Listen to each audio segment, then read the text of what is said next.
Always starting late. So let me just start again for the benefit of the recording.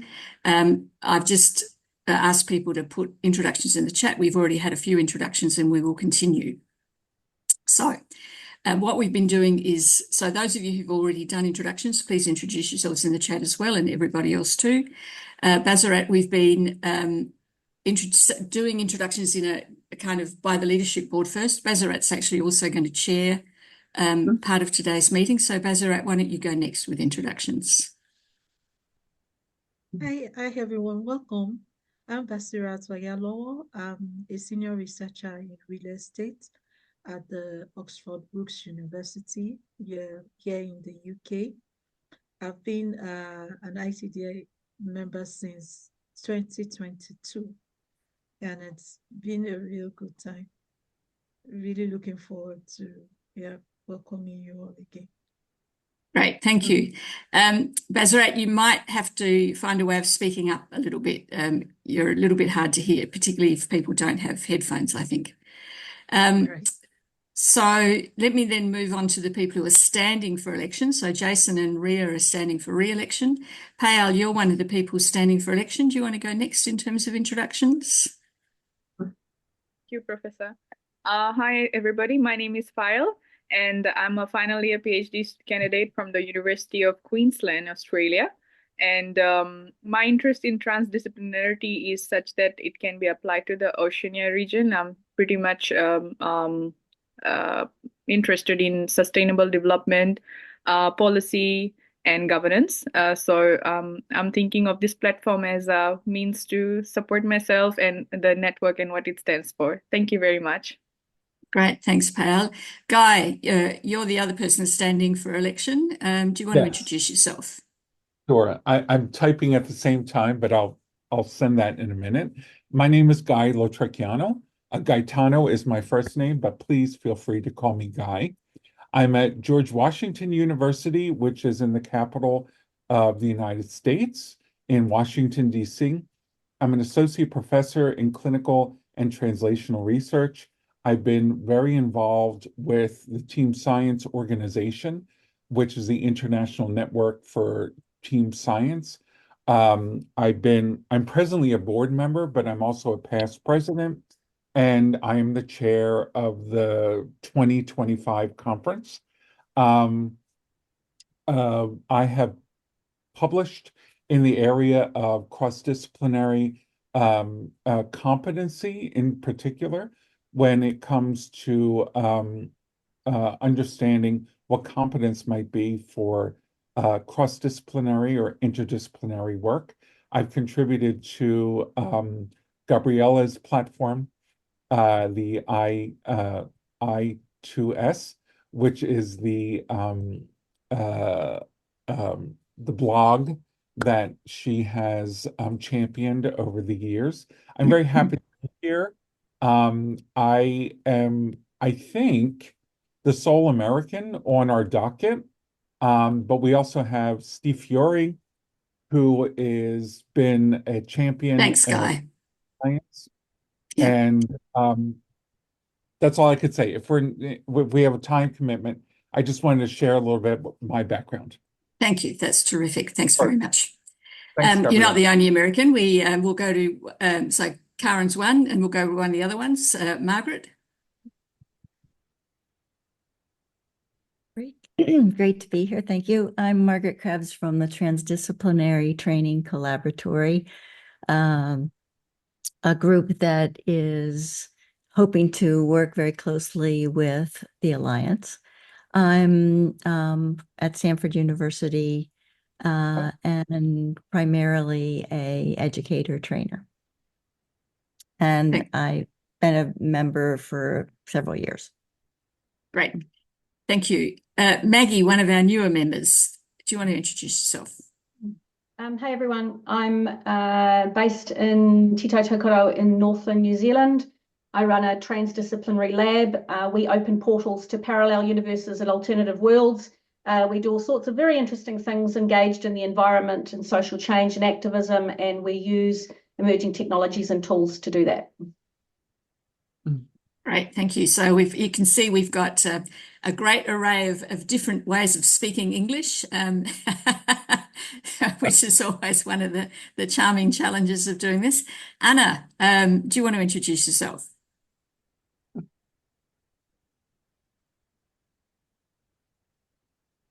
Anna Corbacho, are you there?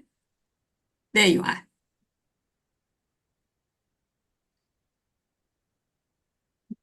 You're still muted. All right. We'll let you figure out the technology. There you go. Oh no, I will not be able to speak right now. So say No hi worries. from University of in Uruguay. Anna, when you can speak, take the floor. Just say, I'm ready to speak now, okay? That would be great. All right, so as I said, welcome everybody. Let me just go back to sharing the slide. So essentially, we're not going to have a very detailed reporting except for some sections. So the finances and the voting, we're going to have quite detailed reporting, but we're going to have brief discussion starters for most of the reporting based on the circulated papers. I know you've all read the circulated papers really carefully.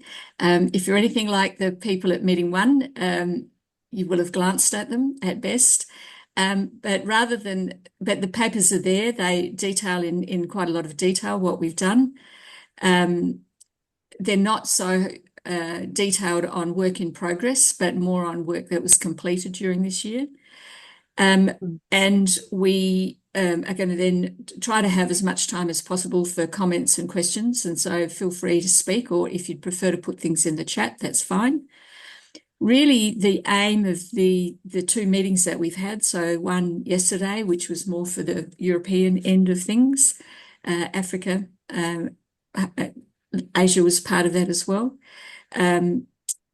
is so that when you vote, you're well informed, and the voting is already open and it closes on the 28th of October. The voting is important because it's our main source of accountability for the Leadership Board and the Executive Secretary, and it's our main source of feedback. So it would be good to think about whether and how you want to vote. Not so much whether, I hope it'll be more how. The agenda's really got 4 components. So what we're going to do now is really a brief overview of activities. The second part of the agenda is proposed changes to the bylaws, which can only be done at a General Assembly, through the General Assembly. The third part is the election of half the Leadership Board, so it'll be introducing the nominees, which we've already done briefly, and then an outline of the online voting process. And we hope you'll feel free to have questions and discussions on all items.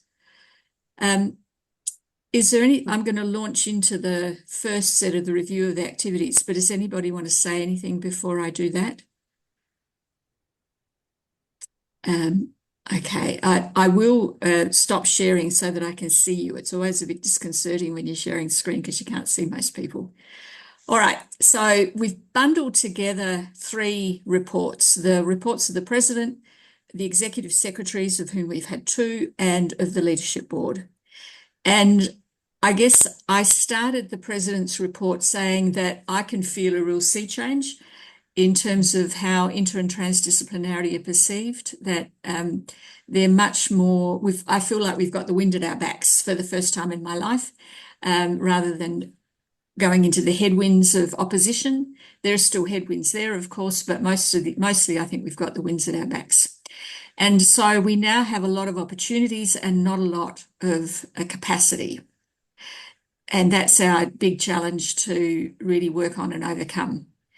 In terms of the work we do, volunteers are unbelievably important, and almost everybody on this call, I think everybody on this call, is volunteering in some way to advance the mission of the ITD Alliance and Inter and Transdisciplinarity more generally. We can't do what we do without you, so thank you very much for that. Really appreciate it. we're also, those of us who are as old as me, remember the good old days when professional societies were run completely on voluntary activity, but the world's changed a lot and we can't do that anymore. So we also need really strong administrative support that is paid for. And we've been really blessed with two excellent executive secretaries, Tobias Buser, who got things started, and now Karen Anderson, who's really moving things to the next level in terms of professionalising the administrative support. And I've been incredibly grateful for the work that both the expertise and the work that Karen has brought to this. So we've got much more professional financial reporting, membership reporting, and web hosting. There's still quite a lot to do, but we're off to a really good start. It's also really important that we build alliances. So we've got 4 really important alliances right now. One is with the Earth Humanity Coalition, which I'm happy to talk about a bit more if anybody's interested. One is with the TD Training Collaboratory, and I'm delighted that Margaret's here. And Margaret, hopefully there'll be an opportunity for you to talk a bit more about that. One with Nitro Oceania, and at least 3 people are here who are, so the collaboration with Nitro Oceania has been to establish an Oceania regional network, and at least 3 people are here who are involved in that. And one is the conference. So the conference has always been a collaboration. It's been a collaboration between the ITD Alliance, between TDNet and the Swiss Academies, and the host university, which has been really important. So I hope we'll have a bit more time to talk about those alliances in this meeting. And then the 4th really important thing that comes out of the activities is working towards the mission of being truly global. And one of the big changes that we want to do this time is that. So let me stop sharing so that I can see you and open it up for any discussion on any of those items.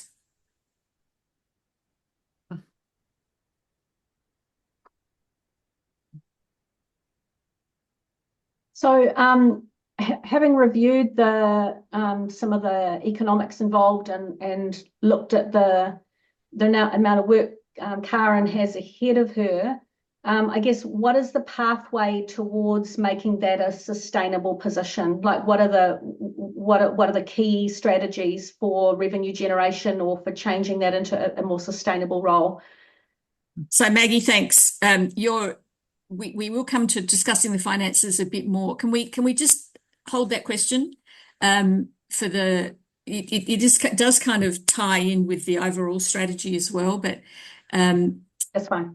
It probably I don't want to steal Karen's thunder when she does her presentation, and so there's a little bit of that in the slides, and we'll come back to that. So let's just put the finances on hold for a minute and open up for other more general questions. Guy, I see you've got your microphone off or your mute off. Yeah. So it's wonderful meeting all of you today, this evening, this morning, wherever you are. I'm finding that in the US, and I'm going to start off by saying with some of the depletion of the, the depletion of the champions in interdisciplinary work, specifically Julie Thompson-Klein and others. It's important for us in the United States to partner with a much more strong relationship with others throughout the globe. I think, I just came off, I had a board meeting this morning with the International Network for the Science of Team Science, and strangely, even our board members don't truly understand the relationship we have with the Alliance. I think this is something that we need to work on, as we continue, even in the team science community, to try and figure out like who is our community, because it's evolving and changing. At the same time, I think we need to be aware of the international community when it comes to interdisciplinary studies. because, clearly, if I might stick my neck out, Europe and other places in the world have been much more advanced than we have been in the United States. And I think that the bridge between the United States and what's going on, not only in Europe, but throughout the rest of the world, is an important bridge to make. Thanks. Because we have a different sort of perspective than, in my opinion, than others do. Well, So it's one of the really exciting things of taking a more global perspective is to find everybody's different perspectives so that, and I think it's really important for the Alliance not to be dominated, as it currently is dominated by a more European perspective. And I think it's really important that we move on from that. Margaret, do you want to say a few things about the collaboration with the TD Training Collaboratory? Sure. I think that just to actually respond a little bit to Guy's comment, from my perspective, I see a great deal of interdisciplinary activity in the US, but I think there's some confusion about what transdisciplinary, which is one of the goals of the collaboratory, has been to bring to the attention of all of us the fact that there isn't a word that we have in common to describe what transdisciplinary means. And that, I think, is a challenge definitely for the Alliance as well. We've been working on trying to identify globally. There are about 15 of us from around the world, mostly people who are researchers from various universities, with a few people who are trainers, and to look at what are the really essential concepts and how to describe the proficiencies of leading or participating or sort of ground level, the proficiencies of transdisciplinarity research, and then to identify tools that can be used to train and educate various graduate students, postdocs, faculty. We've primarily been focusing on the academic audience, and obviously there are very many other audiences that are part of the whole system. In terms of our work with the Alliance, we are very excited to be able to add what we call the design guide to the resource section of the website, and hope that there is room in the future to expand the partnership. That's very unknown. Thank you. Great. Payal, you put something in the chat. Do you want to just speak briefly to that? Thank you for bringing this up, Dr. Margaret and Dr. Guy. So what Professor Jeremy Hills and I have designed, sort of like a mode 1 and 2 indicators, a set of indicators specifically for transdisciplinary work, because it's hard to identify transdisciplinarity per se in projects. And how do we know that it's a transdisciplinary, outcome? So in order to assess that, we have developed a tool set, which I have linked the paper for, and I think it's very useful. So if you have an opportunity to look at the paper, it might be useful. Thank you. Great. Thanks, Payal. Any more general comments? Anna, Jason, Bazarat, Ria, and then we'll move on to the financial. All right, well, let's do that because I think Maggie's kind of set the scene for what I hope will be an important discussion about how we move forward sustainably. So, Karen, over to you.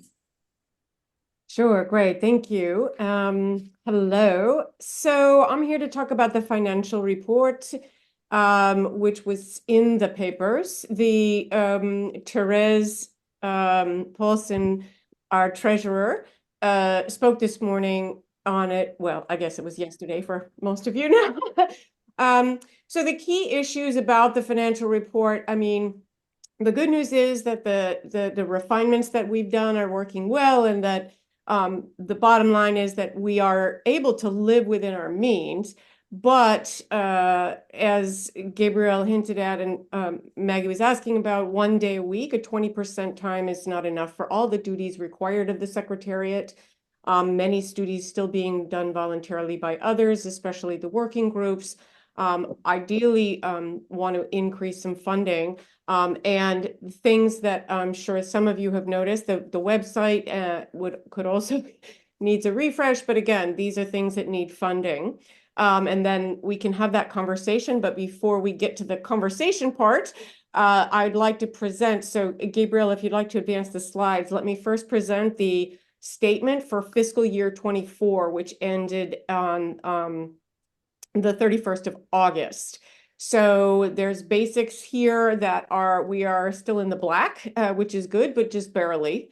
So at least we are living within our means. And the revenue comes from memberships, both individual and institutional.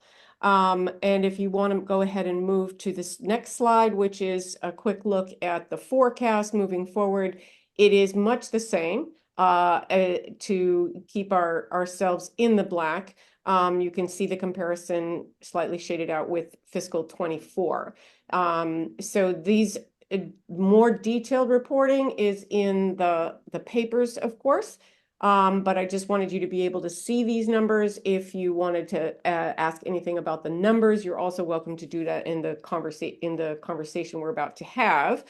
So to sort of begin the response to your question, Maggie, right now, as the kind of organization we're organized in Switzerland, we're not legally tax exempt in Switzerland at the moment. There's complications, we're getting to that. But the biggest ways that we are looking that would be helpful for increasing the funding is to, of course, renew your membership, making a donation. And most importantly is recruiting other members, both individual and institutional, of course. And we can talk more about if you have questions about individuals or versus institutional.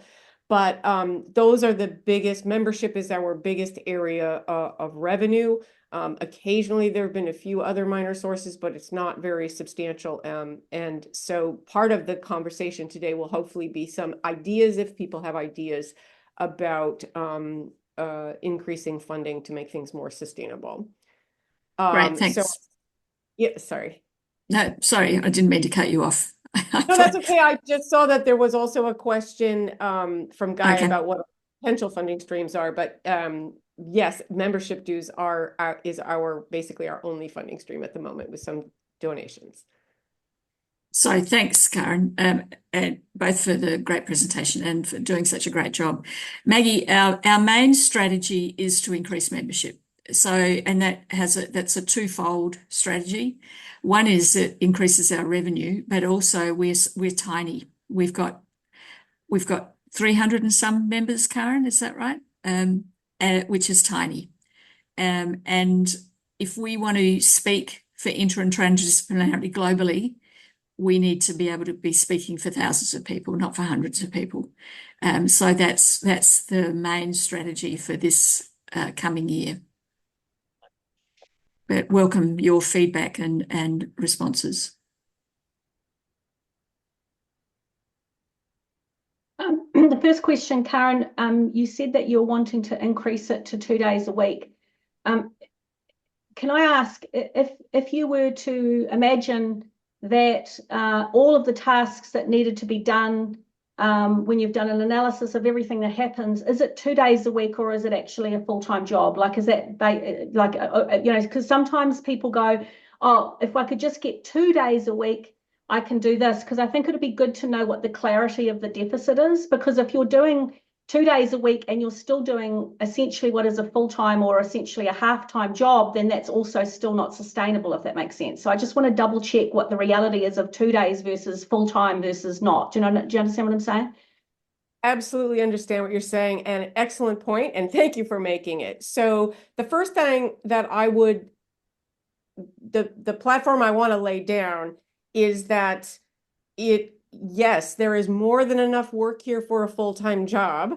However, it's not sort of like we're trying to jam it all in. The bottom line is that there's a whole bunch of stuff that isn't getting done. So the website is not being refreshed. The working groups do not have the kind of support that they need to function. And they are really the meat of what we do. That's where the connections happen and activities. We're going to talk about the working groups later.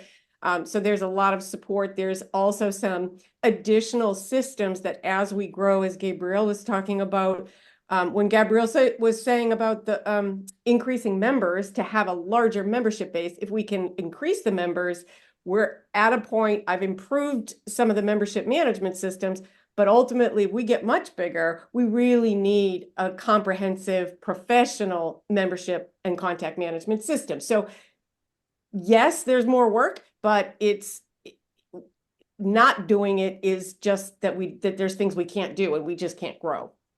Okay. Or the other thing to point out is that I'm doing at least a day or two of a week of the work that the executive secretary would do. So I run the newsletter and I do the agenda and minutes for the meetings, which would normally be so, you know, and that stops me from doing presidential things, right? So the kind of outreach. So there's but you know we're going to continue to make that. So we you know we've got a trajectory forward, and I have to say that one of the things that's been helpful is the partnerships. So Margaret, through the TD Collaboratory, has provided funding that allows us to do some things that we want to do. So running regional networks, which RIA is involved in. The design guide is being fully funded by the TD Collaboratory. So it's just really helpful to have those collaborations. The collaboration with Nitro Oceania is funding the administrative side of the Oceania Regional Network.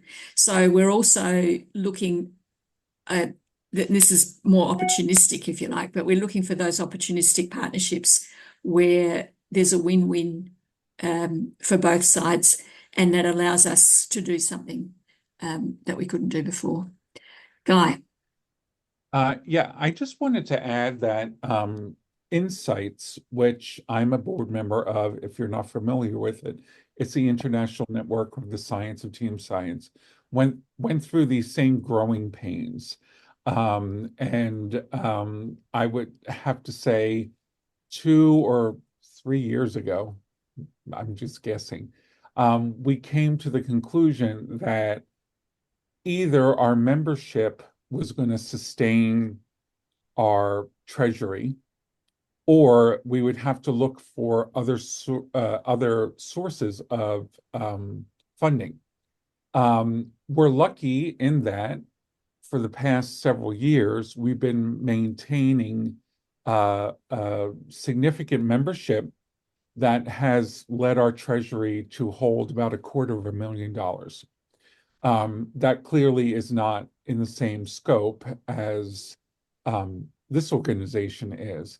But my question, because I do have a question, what is our target? So is our target to include institutions in their institutional commitment to the Alliance, or is it individual membership? Because I think that's an important thing to discuss. Because I know already we have some institutional support to the Alliance, but is that enough? Should we be looking for, you know, an individual level sort of commitment to the Alliance? So that's a question I have. So let me just say a few things and then I'll hand it to Karen. So sorry, Karen. So the first thing to say is that we don't have the ITD Alliance does not have the tradition that the Americans have of using conferences as a major way of supporting their work. We don't do that, and that might be a mistake, but that's how it has been. We have two kinds of institutional members. So we have network members like Insights who don't contribute anything financially. And we have institutional members like ISF, which Jason's at, RIN, which Ria's at, Espacio Interdisciplinaria, where Anna is, our network, where Maggie is, who pay an institutional fee. They're incredibly valuable, and we want to move from about just under 30 institutional members. Our goal is to move to 100. And we really also value our individual members. So the deal for institutional members is they essentially get membership at half price if they use their full allocation of members that they're allowed to have. So there's a kind of a dance around what we're trying to do, but we want to increase both institutional members and individual members. Institutional membership's easier in some countries than others. It's not that easy in Australia. I don't think it's that easy in a lot of the global south. It's not that easy in the So we're looking at doing that. So Karen, do you have anything you wanted to add to that? No, not at all. That was perfect. Yeah, I do see that Rin, you raise your hand. Yeah, I saw your finger. Go Ria. ahead. I mean, Ria, sorry. Yeah. So sorry, No, Ria. Calling you by it's your fine. institution. No worries. Yeah. So it just occurred to me, maybe I don't know if it's been explored or when it was started of to have some kind of want to have one of the institutional members host like the secretariat function, for example, and then instead of maybe providing membership fee, they do so in terms of counterpart of getting full-time, not full-time, maybe full-time be difficult, but a portion. That's in Future Earth. We do have that international. We call it the International Project Office that hosts the bigger research network communities and stuff. So if there's appetite from within to do that, right? Yeah. So Karen, do you want to answer that or shall I? No, please go ahead. So we have done that in the past, and it actually we've had volunteer helpers for the executive secretary from institutions. It takes an awful lot of time I think it's something that we would want to do once we're better established. But while we're trying to get our processes in place, it probably takes more time to work with the volunteers than it does to do the work yourself. And so part of what we're trying to also do now is some of the things that weren't done particularly well by the volunteers because they weren't well supervised. So we're kind of cleaning up some messes to really air the dirty laundry. I'm not sure that that's what you were saying, Ria, but go ahead. No, yeah, so I was thinking, I understand. I mean, it's very difficult to only get 10% from different people, right? It was really better to just have one do everything.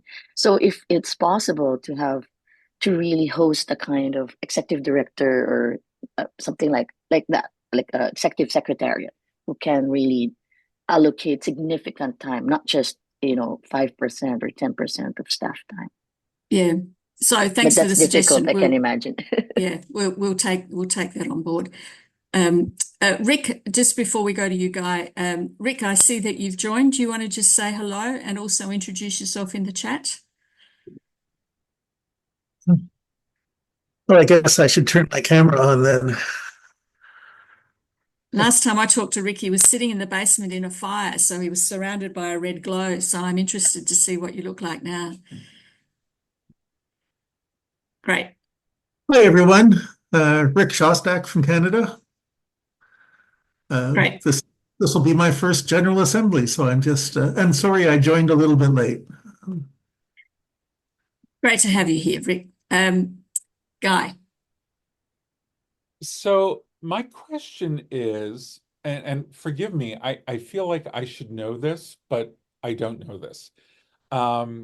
What is the, if I might use the word tariff, for our sibling organizations that are part of the alliance? So, for instance, to my knowledge, and this could be limited, we have Insights, we have AIS, we have In-Group, we have others.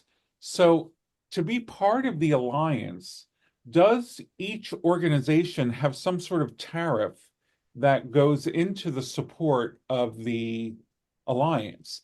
No, Because the short answer is no. And so just yeah, if the acronym soup for those, so the institutional network members that we have include the Science of Team Science, which Guy's involved in, the Association for Interdisciplinary Studies, which Rick's involved in, Nitroceania, the FinterDis, which is a Finnish group of students, and there are probably a couple of others. And one of the things that I haven't been able to do is to really think about and work with those members about what does it mean to be partnered with each other. So hopefully we'll have some, there's some growing interest in not just through the Science of Team Science, but also the Association for Interdisciplinary Studies about what does that collaboration really mean. And it's one of the upcoming jobs is to really think about who should we be partnering with and what do those partnerships mean? So we couldn't afford to give them a tariff, and so most of them probably can't afford to give us one either. Those relationships have other value and other purposes. For example, giving people discounts at each other's conference is something that can easily be done. And that's where I'm going with this. I think in my organization, and like I stated a few minutes ago, I think we're in a position to contribute in a way that would solidify the relationship. Now, of course, I'm all for, I just want everyone to know that that sort of contribution needs to be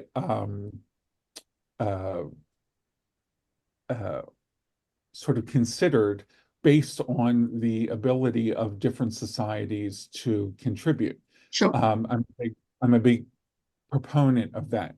But I do think, I do think there should be, in my opinion, some sort of opportunity to say that we are financially invested in the global network. And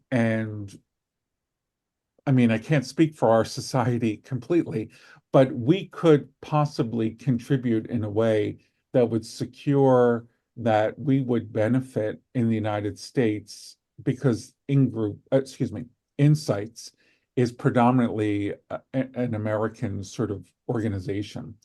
I think it's possible that we could contribute that would address some of the issues we're talking about regarding the support necessary to run the alliance. Great, thank you. So, Maggie. Thank you, Gay. I think I heard the cha-ching in your voice, just wanting to acknowledge that again.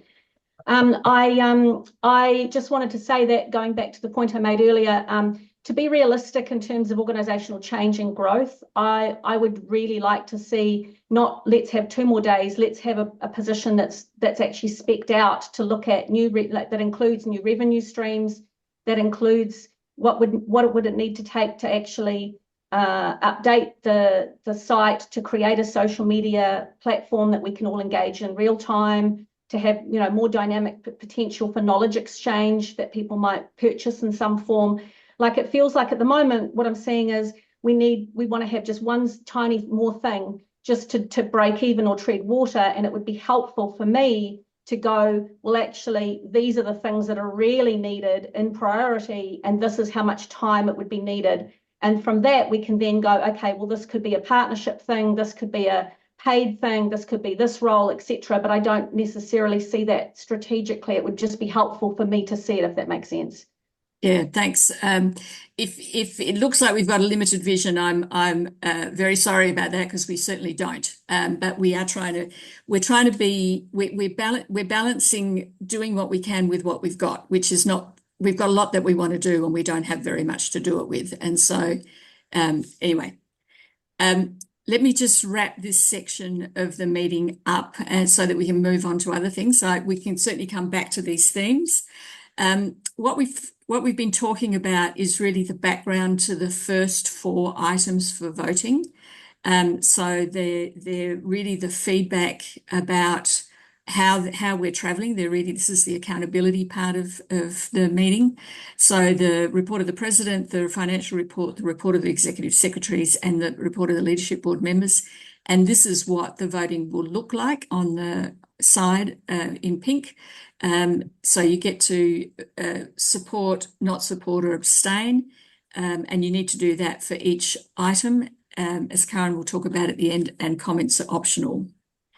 So let's move on to the second part of the meeting, and I'm going to hand over to Bazarat, who's going to chair this section, which is to talk about the working groups, which are such an important part of what we do. Bazarat, over to you. Thank you, Gabriel. Yeah, welcome again, everyone. We're going to look at the report of the 3 working groups, the toolkits and methods working group, the early career researchers, and the integration experts and expertise. Just a brief about the working group, like Gabriel has mentioned before, they really are the backbone of the work that we do at the Alliance. They are the ones on the ground mobilizing members, connecting members, and carrying out the work that really needs to be done in terms of collaborations. And they've really been active despite the limited resources. And in the last few months, we've had a peer-reviewed publication, 2 blog posts, 3 reports, and several presentations to come at the ITD 24 conference, in addition to networking sessions for all 3 at the conference. So if you are at the conference, please look out for them and take part in the activities. They are really, really critical to the work that we are doing. So what we're going to do now is to show you their reports and allow you to read them one after the other, after which we will take questions, comments, and any other views that you might want to share with us. Yeah, I think we can do that now, Gabriel. Thanks, Bazarat, and my apologies for moving ahead before you'd finished talking. I'm obviously a really lousy, support person. Oh, yeah. So as Bazarat said, we're going to just let you read these. I'm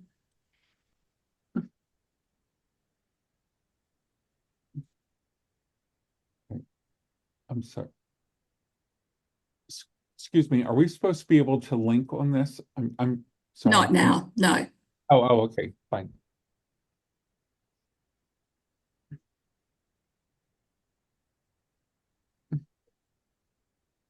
Unfortunately, none of the working group members were able to join this meeting. They were all able to join the meeting that we had yesterday.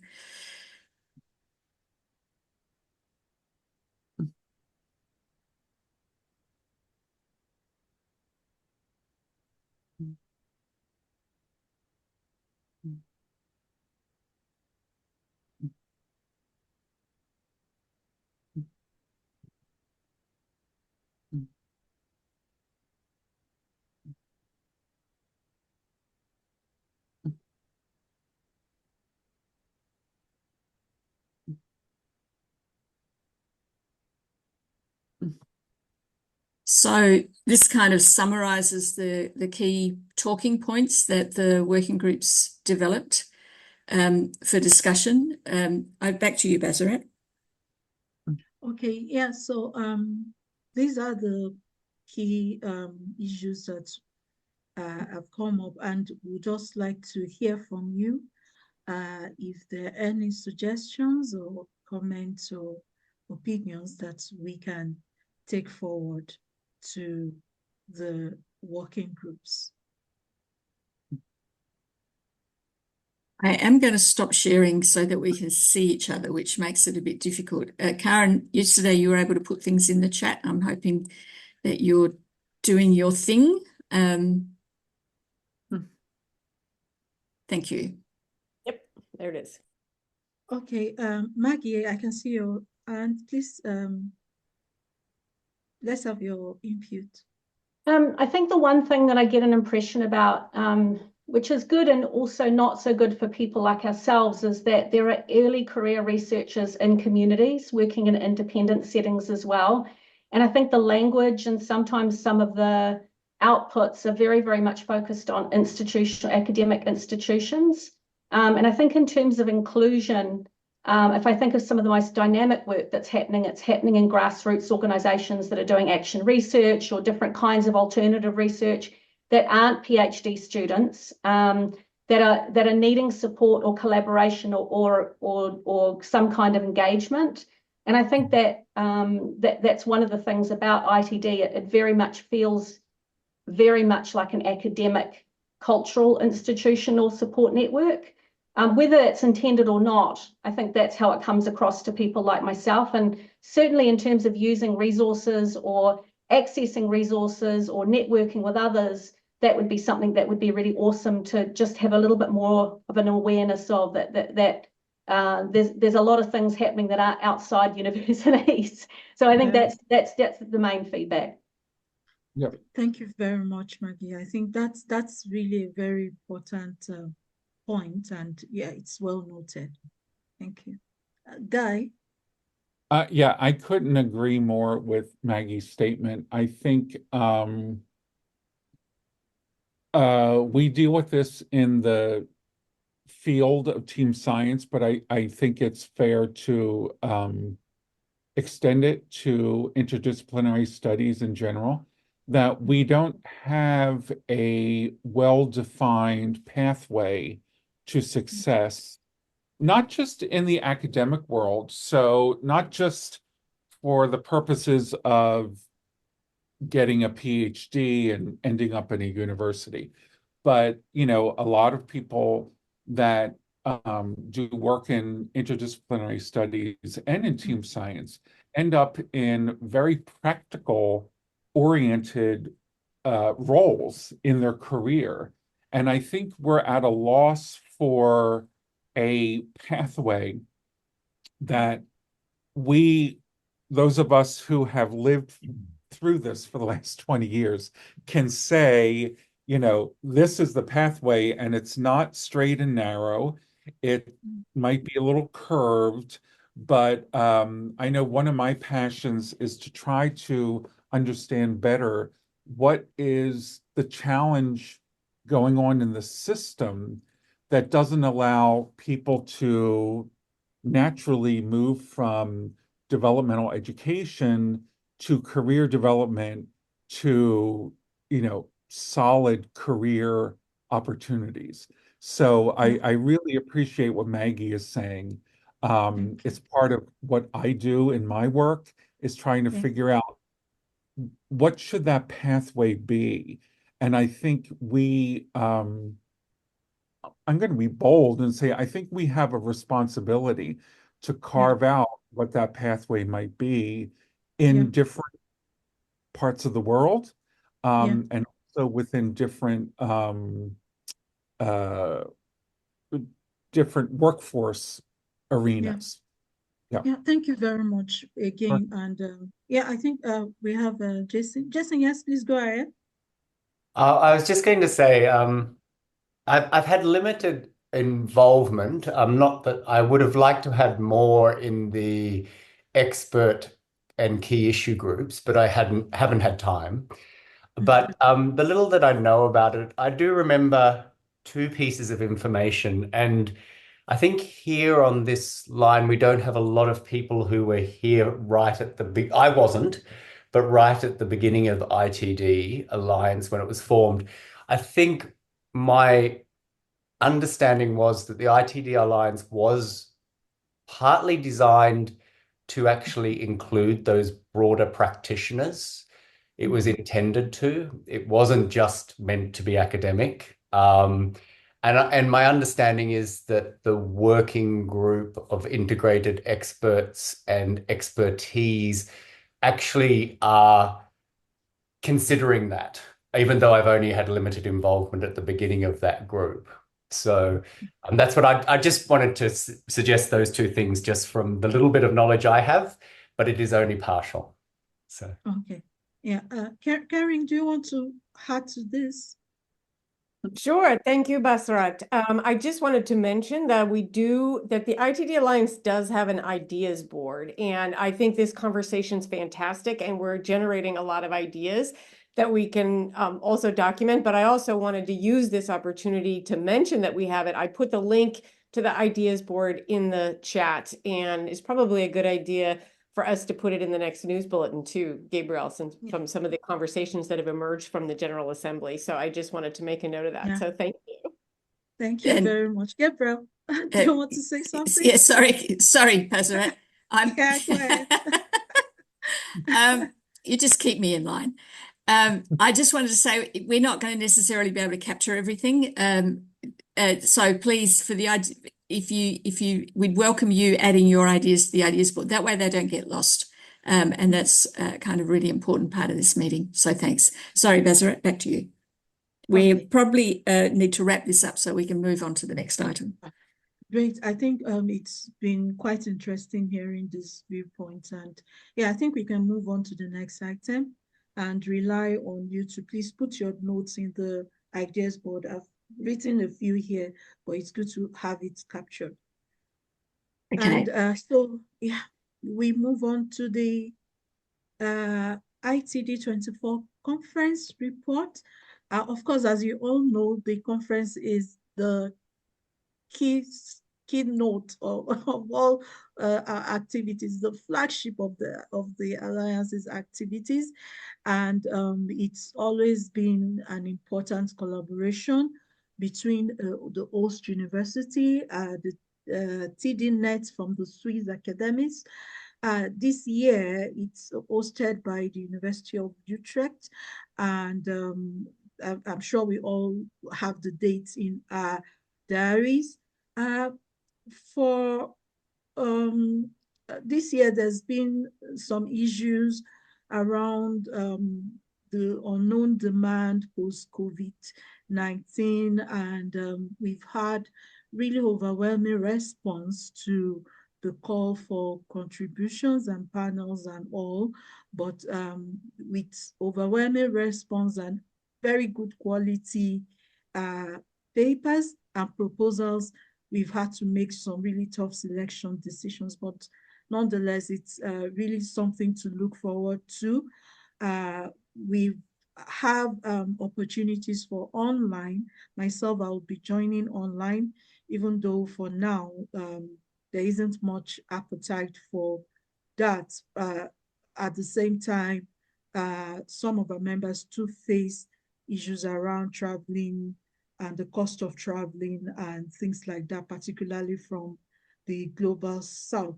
But still, the conference is an opportunity to connect, to network, and to meet one another physically. So we are always looking for opportunities to connect. And if anyone is interested in hosting institutionally, the next conference, we'd like to hear from you, and also use this opportunity to also invite you to take an active part in the conference. It's our flagship activity. So we'd like to hear some feedback, if any, on the conference as well.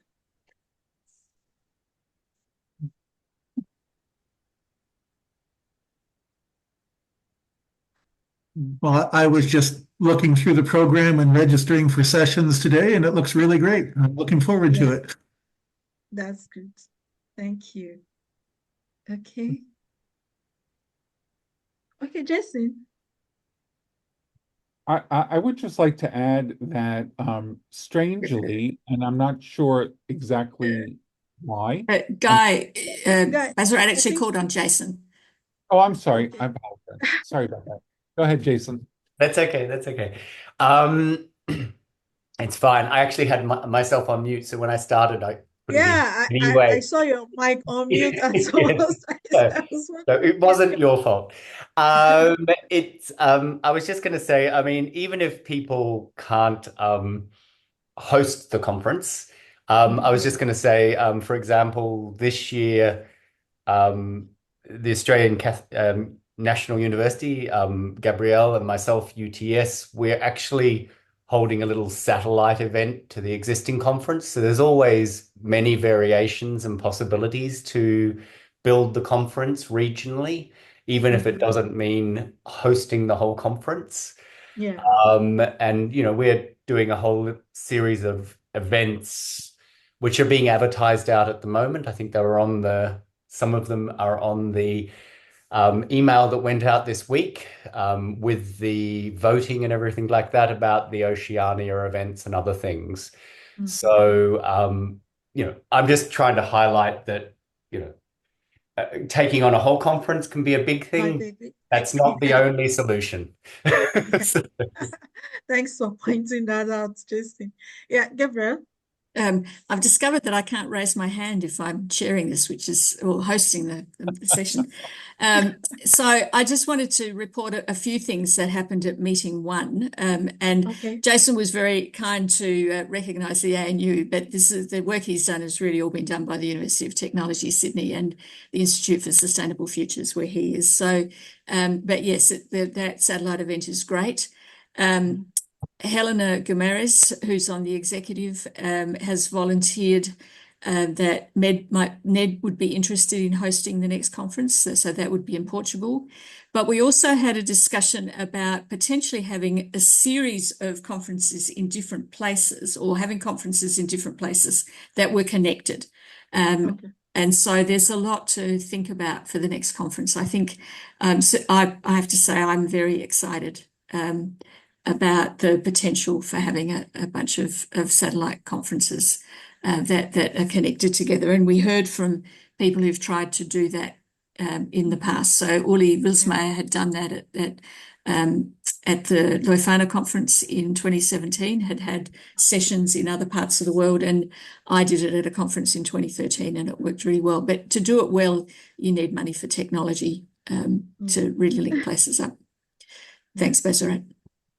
Thank you very much, Gabriel. And Guy, you were going to say something? Yeah, my apologies. Let me just share that as a person with Italian heritage, I'd like to talk. So my apologies if I cut anyone off. But I think strangely, and I'd be interested in other Americans that are on the call, I think it's under advertised or under, I don't know what the word would be. The presence of the Alliance is not well known in the US based on my perspective. I mean, Rick is here, and also, Margaret is here. And I don't know I don't know if I need to know today, but I think that's something that we need to work on based on, the people within my circles in the United States are aware of the Alliance, but I think there's a much larger group of professionals and scholars that should know what's going on the global level. And maybe Margaret or Rick can speak to that. I don't know. That's just my perspective. Okay. We are working really hard on publicizing, and I dare say we've sort of improved in the last. It may not be very visible, but then we rely on every member's ability to also share newsletters, to share information about our activities and all that. As we grow, I'm sure we'll really get better at that. Yeah. But thanks for that, and it's well noted. Thank you so much. Yeah, yeah, I can. You can unmute and speak now. Is it my turn? Yeah, it's your turn. I'm sorry, I couldn't get It doesn't say Rick on my screen. I just wanted, yeah, I think Gabrielle was mentioning earlier that we need to work out what the relationship between the Alliance and the Association for Interdisciplinary Studies will be going forward. I would just say that the association has certainly, at its own conference last year, it talked about the Utrecht conference, and I put out announcements on the AIS listserv, and so at least that community of people, which is largely North American, should know about the conference and the Alliance, but we can certainly strengthen those links over time. Yeah. Professor, time to wrap up. Okay. Yeah. So thank you everyone for your comments, and all noted, and there's always room for improvement and more resources, I'm sure. And I would just like to hand over to Gabriel, looking at the time now. Gabriel, back to you. Okay, thanks. Many thanks, Bezrat. That was terrific. And thanks everybody for the discussion. So we're going to take a short break. So depending on what time it is in your part of the world, please be sure to be back at 10 after, whatever the hour is. And hopefully you're not on a time zone that's on the half hour, but 5 minutes. And please come back. So thank you.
All right. As people come back, I might move us on to the next agenda item. So this is really a change to the bylaws, and I just want to work you through it. So the Leadership Board currently has 11 members, and you can see where they're from in this slide.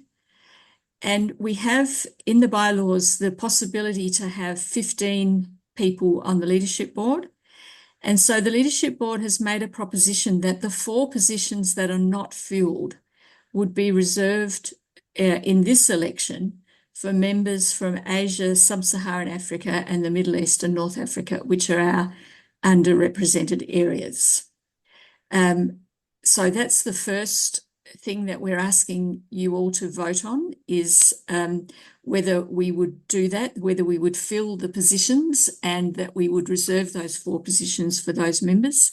We think this would be important in terms of the regional diversity of the Leadership Board. It comes with a bit of a catch. So the way that the bylaws are currently set up, 2/3 of leadership members should represent institutions. And so in a 15-member Leadership Board, 10 people should be representing institutions. Currently, we have 8 representatives of institutions on the Leadership Board and 3 individual members. The 4 members that we would add would not come from institutions because we don't have institutional members in those countries.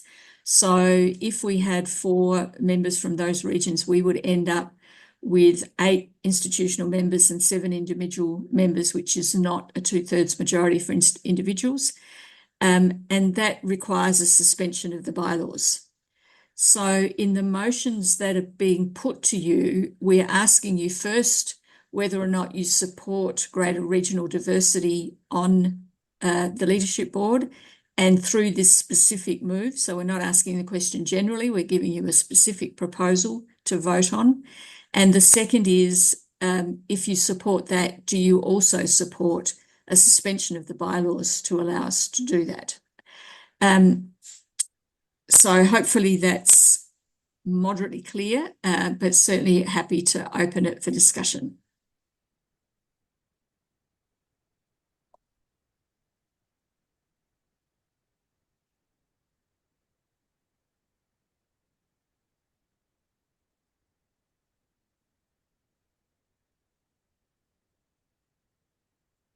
Ria, you've, as one of our few regional representatives, something you want to say on this topic?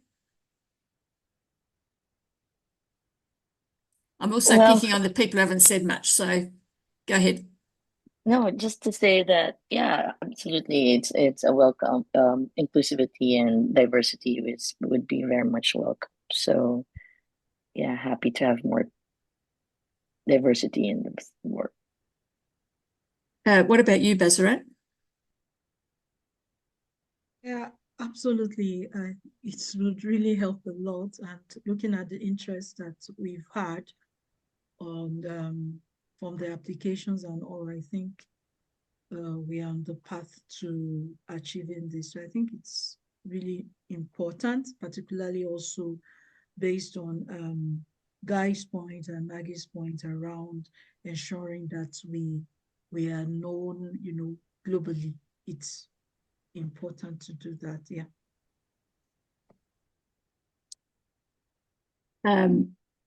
Thank you. I was also going to recognize Anna. I don't think you're able to speak, Anna, but we have been blessed with having representation from Latin America. So Anna was on the Leadership Board a couple of years ago, and somebody else from Espacio is currently on the Leadership Board. So we've got good Latin American representation. But as Maggie says, it's not just a matter of, as we would so eloquently say in Australia, bums on seats. It's also about how do you manage it. And we, working with countries where there's poor electricity supply, poor internet, is not something to take lightly. The other thing we've been thinking a lot about is how to use translation programs, because if English is not your native tongue, then you're at a disadvantage, and we're at a disadvantage if it is your native tongue that we're not benefiting from the wisdom that people can share. So it's non-trivial. Maggie, if you've thought about it more, happy to hear your ideas.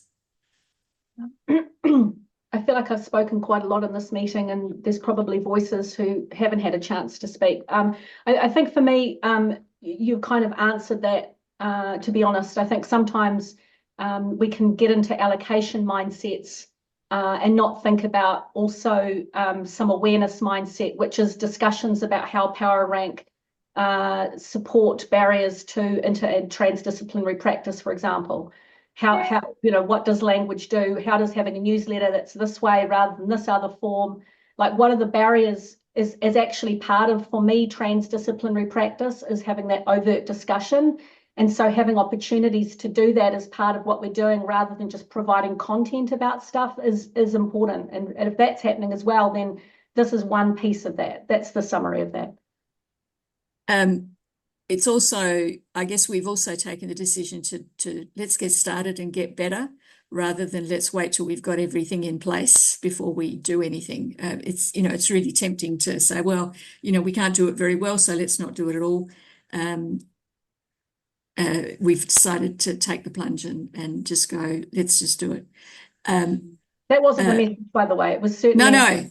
That wasn't, yeah. Cool. No, I saw you nodding when I said get started, and I appreciated that nod very much. Ria, do you want to just talk about the AI? No, just to say that it's not perfect, but we're sort of getting there. I live in Japan. I'm not Japanese, but I'm now able to navigate better because of these types of things. So in different languages, the issue about language that you raised, it's still a challenge, but maybe manageable. And even if everybody's speaking English, it can be hard to understand everybody because there's such great varieties of that. Margaret, you've had some ideas about using translation as part of a meeting. Can I put you on the spot and ask you to say something about that? I haven't really had enough experience to comment on it. Okay. But it is possible to, Jason, Ria. Jason, please. I was just going to say, part of my research is in the medical space. And there is, I don't think it's quite there yet, but there is right at this moment emerging technology, which is direct translation, but spoken translation rather than subtitle translation. But it's probably about a year off from my understanding.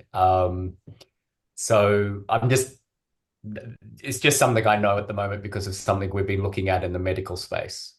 Because they're starting to use it in hospital contexts for preparation of operations and things, translation services. And obviously, if it's accurate enough to use there, it's certainly okay to use here. But it is probably about a year off. Right. So. Ria? Yeah, so for example, Zoom can do translation directly. It's not perfect. Sometimes it's very off, but it's better than nothing.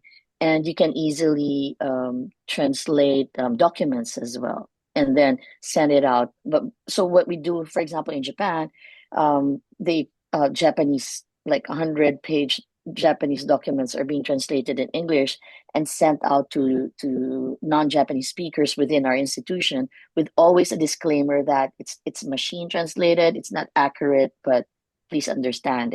But it's helpful because then I could read through, maybe, for example, the agenda items for this general meeting can easily be machine translated with some caveat. Yeah. So, Pale, thank you. I just want to add on to what the discussion is about. I feel that, if something is as simple as somebody's grandma understanding it, then it is a message which can be transported back and forth. And I feel that to do that, we need to just think about how we can regress in terms of going back a little bit further and kind of like moduling our language to such a way that any simple person, layman's terms, they can understand what we are talking about. Now, there's a challenge. Thank you. And, this also comes back to the financial point that was raised earlier. So, if we had more money, this is where we would put some of our effort. I'm not really trying to rattle a tin can, but part of what's stopping us is that we're still getting the basics in place for the organisation, but we're really very, very keen to do all this. And so in a way, I guess my strategy is also a bit as president is to push us a bit further than we're comfortable being pushed, because then you kind of have to catch up to be in line with what you want to do. The danger is that you can't. So, Karen. Thanks. I wanted to mention just more like a comment. It's something that has come up in a couple of conversations that I've had, or we've had in different alliance contexts, about the reason, part of the value of also this diversity is thinking about how transdisciplinarity is still so new that there's so much room for it to expand in the global South, and in a way that it's not playing catch up to the global North, the way we often see like people trying to create that. And so the idea of strengthening the board with a diversity of perspectives from those regions allows us to really ensure that we're spreading equally all over the place, and also to encourage South-South collaborations. I know that the global North often talks about, oh, we're collaborating with these people in the global South, when in fact there's a lot to be exchanged between these different regions without anybody from the global North involved. Anyway, I just thought it's something that sticks with me, wanted to share. Thanks. So I'd put it slightly differently, which is that we can advance transdisciplinarity together. So it would be the first time for a major. So I'm sorry, I'm going to move us back into the academic space, and I know that we want to be broader than that. But it's certainly in the academic space, it's been that the work has been set, or the agenda has been set in the global North, and it's then been transported to the global South. So if you think about chemistry or immunology or sociology, all of those areas have developed like that. Whereas in transdisciplinarity, we have the opportunity to develop the discipline or the field together, and that would be a major thing that it would be great to do as part of to have the ITD Alliance achieve. Payal.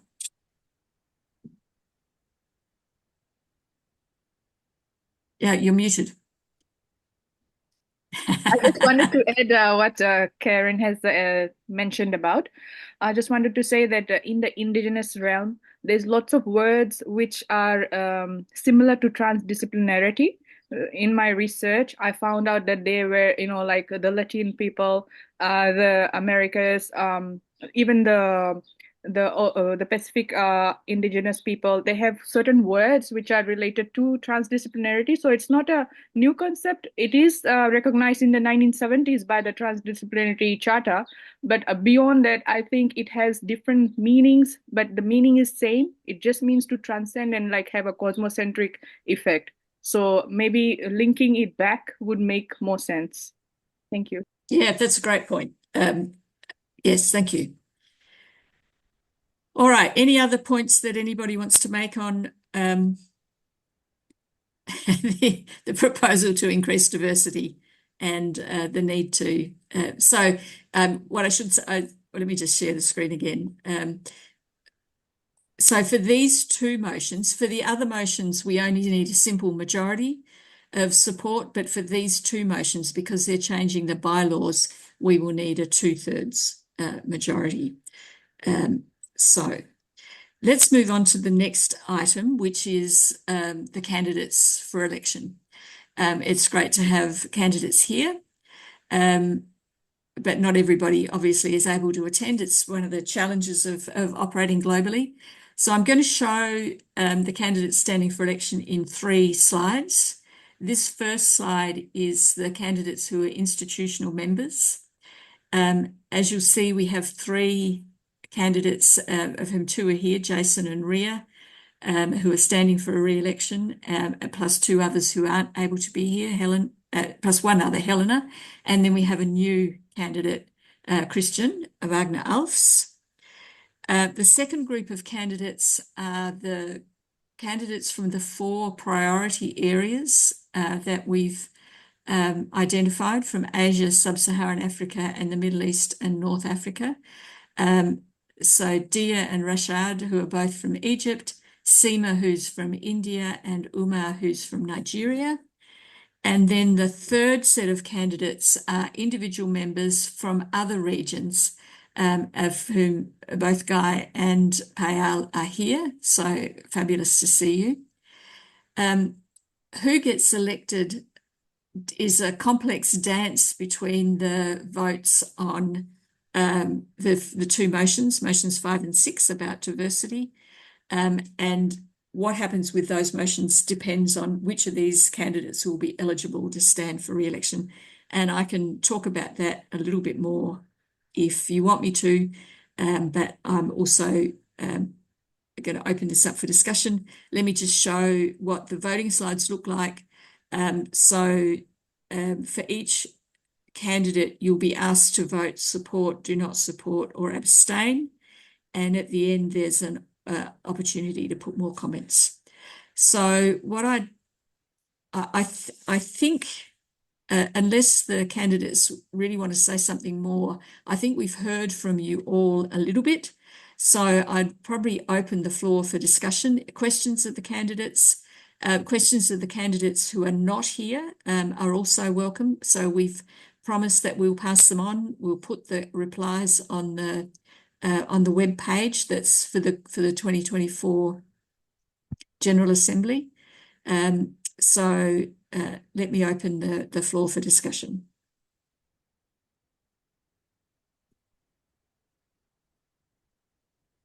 Thanks, Margaret. Rick. If the bylaw changes pass, can we elect all of these people, or are there still more candidates than positions? Sorry, I didn't do the math fast enough. Sorry, thank you for asking that. So yes, look, I guess the thing that's exciting from my perspective is, first, we're in a position to fill the leadership board for the first time. I don't think we've ever had 15 members on the leadership board. And second, yes, we have a real election for the first time, so that we have more applicants than we have positions. So on the one hand, that's fantastic. On the other hand, it's sad. But if you've volunteered if you've stood for election, we're going to find a way to use you, even if you're not on the leadership board. And I'm using "use" in inverted commas. I'm sorry, that was a very poor choice of words. To involve you, to use your talents. So yes, there will be people who are not elected.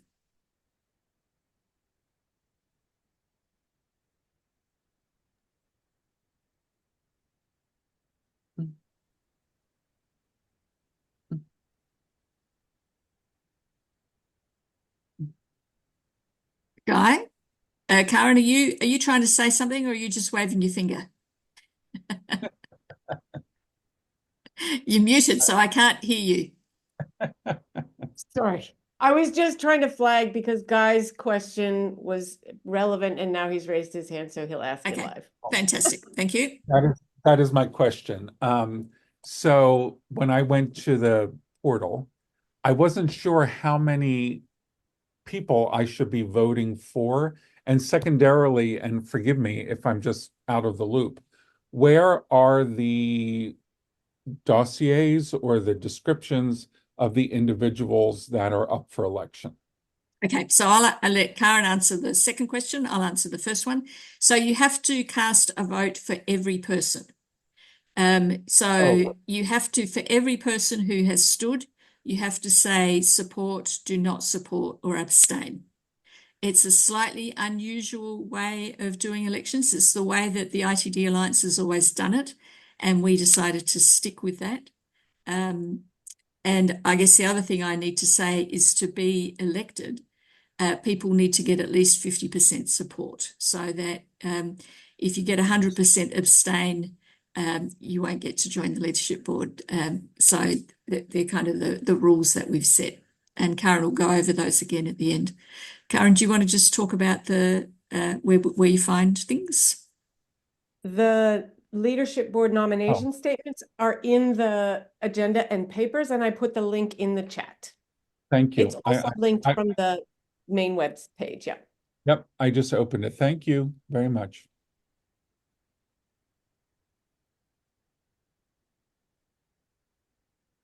I see. Okay. Any other questions or comments for the candidates?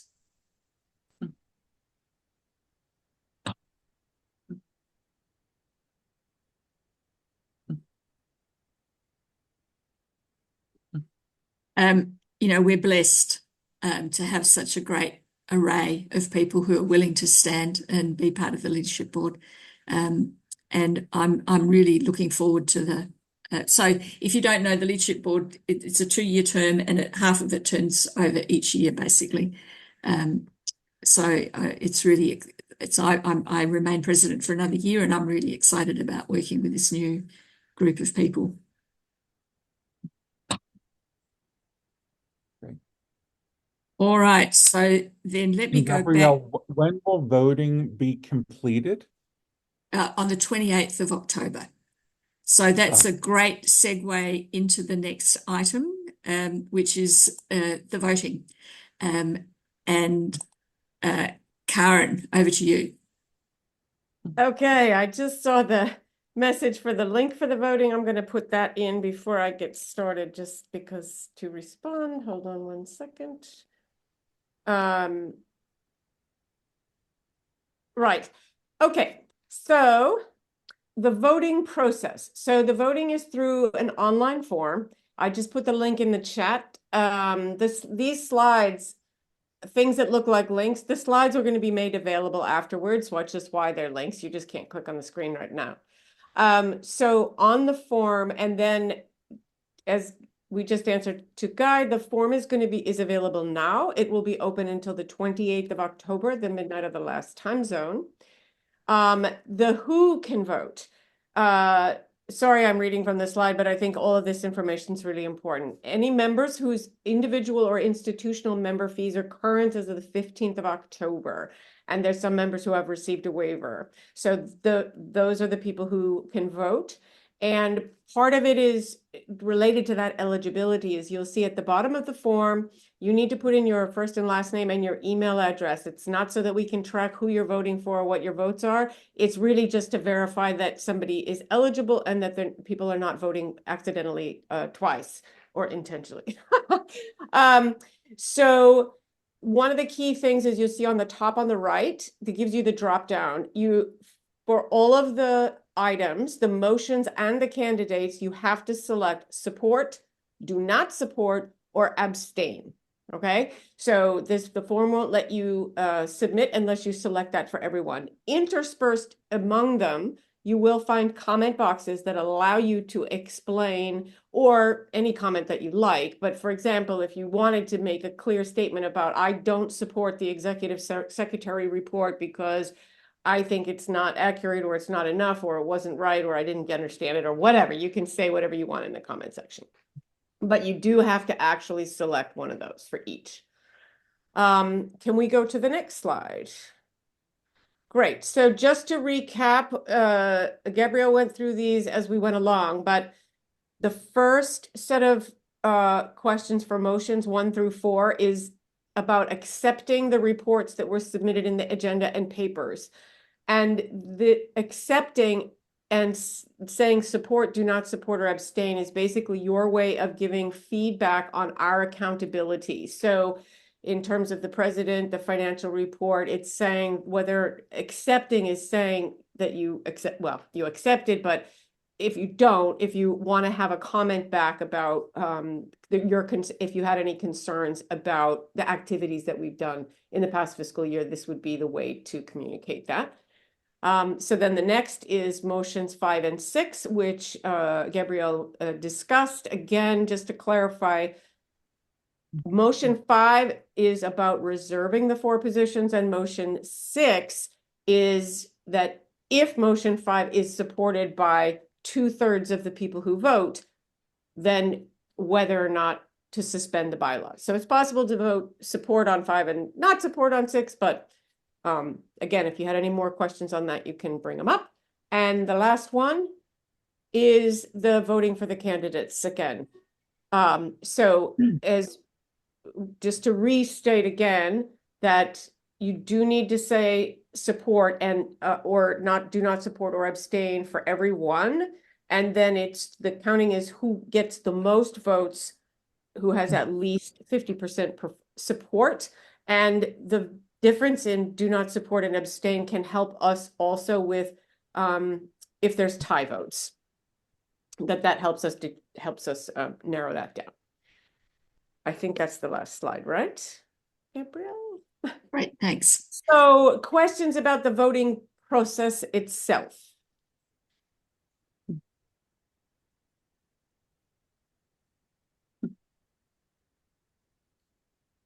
Wow, so either I explained that so well that everybody gets it, or nobody understood me and don't know what to ask. Oh yes, Maggie, go ahead. So it's just a question of so our votes are pretty much visible to everybody. So if we do, so it's we're putting a name down here so that it's clear that we've voted, but it's not that our votes are then. I mean, I'm the kind of person that doesn't matter if people see who I voted for or not, but I just need to be clear just in terms of privacy and transparency that. Nope, that's an excellent question. Nope, nobody is going to see the votes with the names attached. It's basically only to check and see, oh yes, Maggie's a member, or she's not a member, or oh, why is there 2 votes for two forms from Maggie? Maybe she thought it didn't work the first time, something like that. Maggie, what we've done is a bit clunky. Hopefully we'll be able to do something a bit better next year to divorce those, but we simply just didn't have time to develop a better system.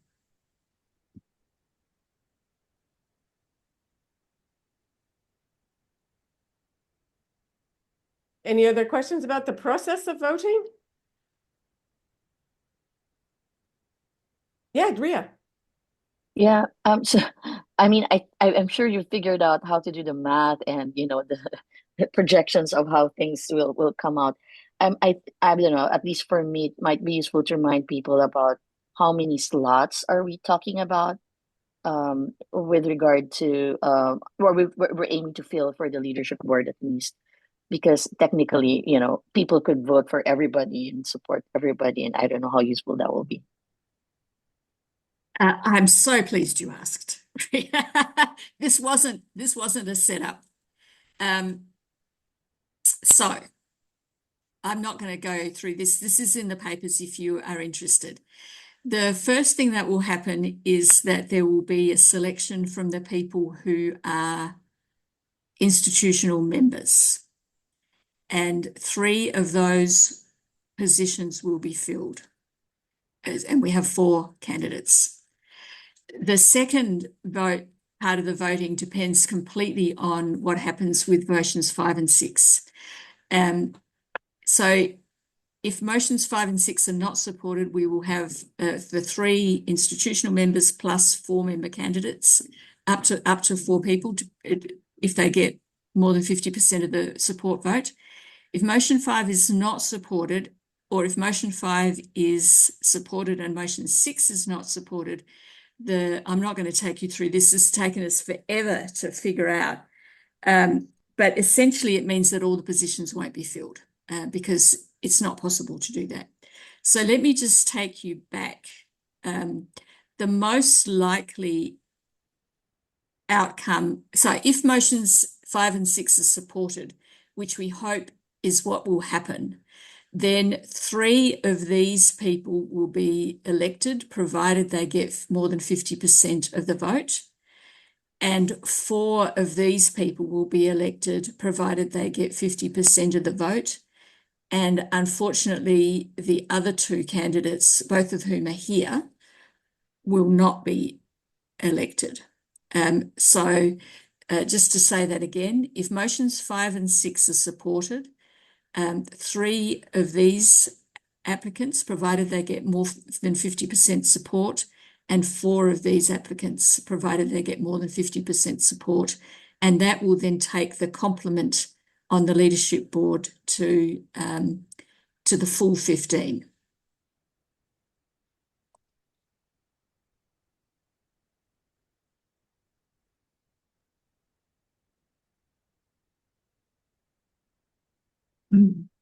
So may I ask, I'm a little confused. So are we saying that the motion to approve really sort of decides what the priority of elected delegates are? Yep, essentially. Okay. Okay. Although I wouldn't put it that way. Okay. I guess so. We didn't want to. One of the reasons why we encouraged everybody who wanted to stand was because we can't guarantee that motions 5 and 6 will be passed. And so if motions 5 and 6 are not passed, then it opens up the possibility for you, Guy, and you, Pale, to be elected. So what we wanted to do was to have the maximum possibilities for the people voting.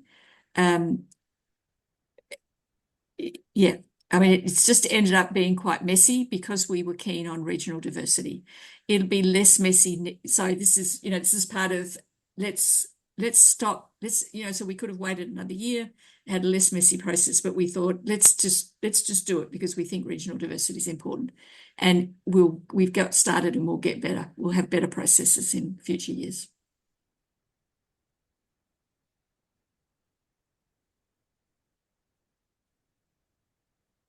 Any other comments or questions on the voting process or anything else? Rick? Yeah, maybe I shouldn't ask this. What was your thinking about North America, which might seem underrepresented on the board also? Yeah, but we would, well, it's true. I guess we have focused on the Global South because that we're committed to that kind of regional diversity. I think next year we'll be looking more carefully at regional diversity as a whole and whether 15 is right. So there's also the kind of tension between regional and country. So if you take Oceania, for example, you can be an Oceania representative and still be Global North.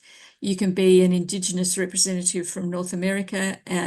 So it's not, so regions is a bit of a blunt instrument, but it's a good starting point. But what we want without having a leadership board of 50 people, which would be unwieldy, what we want is appropriate diversity on it. And it's also going to be putting much more of an onus on the leadership board and how we connect back to the regions. So there's a lot to be done. No, is the answer, Guy. That I'm not sure what this criteria is, but the regional diversity, I guess the Global Alliances from the beginning, in the name Global Alliance, put a focus on being global. We've been criticised quite rightly for being Europe-centric and Global North-centric. And I guess one of the things that I was very keen to do early in my presidency was to send a signal that that's not who we are. And this is kind of sending that signal loud and clear, I hope. But if the membership doesn't agree, then we know that we've moved too fast.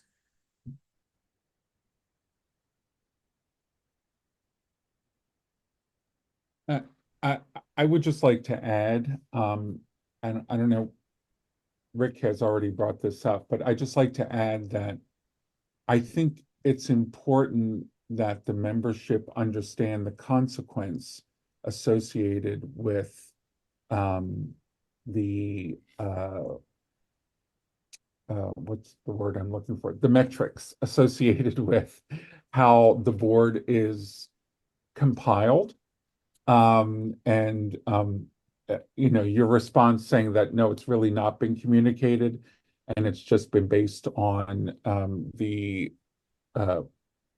pardon me, number 5 and 6. I don't know. I don't know if that's strong enough to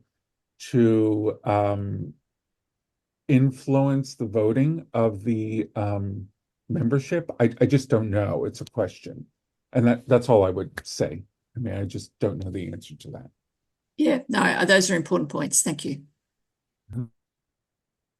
Anything else on the voting or on anything else that we've discussed?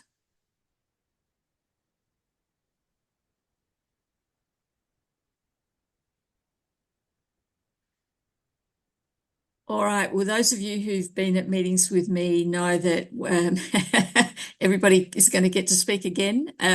So let me start off with Ria. Do you want to have the last word, please? Your last word. I know you hate doing this. That's why you're going first. Yeah, no, just to say thank you to everyone. I think it's nice to see everybody quite engaged and participating in the discussions and moving forward. Yeah, thanks. Thanks, Ria. Guy, And last great word from you. Sorry? see you. No, just happy to see everybody and meet everybody online. Indeed. Absolutely wonderful. Guy, last word from you. It was wonderful meeting everyone.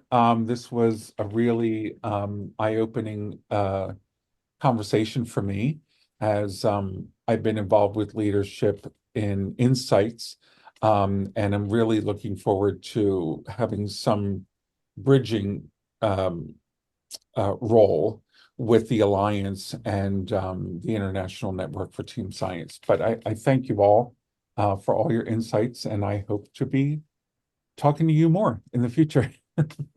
Great. Thank you. Anna, I see you've put thanks in the chat. Are you able to say anything more than that? I know you've got other obligations. All right. So thank you for the comment in the chat. Bazarat, last word from you. It's been great being here and meeting everyone, and looking forward to future engagements, and good luck to everyone that is up for elections. Thank you. Rick? Yeah, two things. I hope I see some of you at the conference in a couple of weeks. It's been nice meeting this international group, and I think the organization can be proud. I think the working groups have accomplished some pretty cool things, and so I'm optimistic about the future. Thanks, Rick. Maggie? I've had a lot to do with the Oceanic group, and it's been nice to engage with a different other group and have valued listening to everyone's contributions and more about the organisation. So thank you. Payal? I'd like to thank everybody, and I appreciate everybody's valuable time and insight. Thank you. Thank you. Jason? Just to say, similar to other people, thank you to everyone for being here and the discussion. I've enjoyed the discussion. I'd also like to say thank you to Karen and Gabrielle, who have sort of driven these meetings and done the complicated work behind the voting system that we have, and made it a little bit easier for us because all we have to do is actually tick the boxes and mark the boxes. So, Thanks, Jason. Karen? Yes, thanks to all of you. It's great to have a small group. Thanks also to Jason and Rio, who came to both meetings along with me and Gabrielle. I also just wanted to say I loved the ability to have a richer discussion and some great ideas that came out of the chat that I have been scribbling madly, and lots of stuff that I'm going to be following up with with you guys on a lot of those ideas. So thank you. And from me too. So thank you all very much. It's been great engaging with you all. Do vote, please, because that's, as I said, that's our major form of feedback. And I think I'd kind of I'm going to be a bit John Kennedy-esque and say, ask not what the ITD Alliance can do for you, but what you can do for the ITD Alliance. So when you have a great idea, think about whether you could contribute to making that happen. And that doesn't mean if you can't, it's not a reason to not record it, but record it on the ideas board. We don't want to lose those ideas, but just be patient with us that we can't do everything all at once straight away.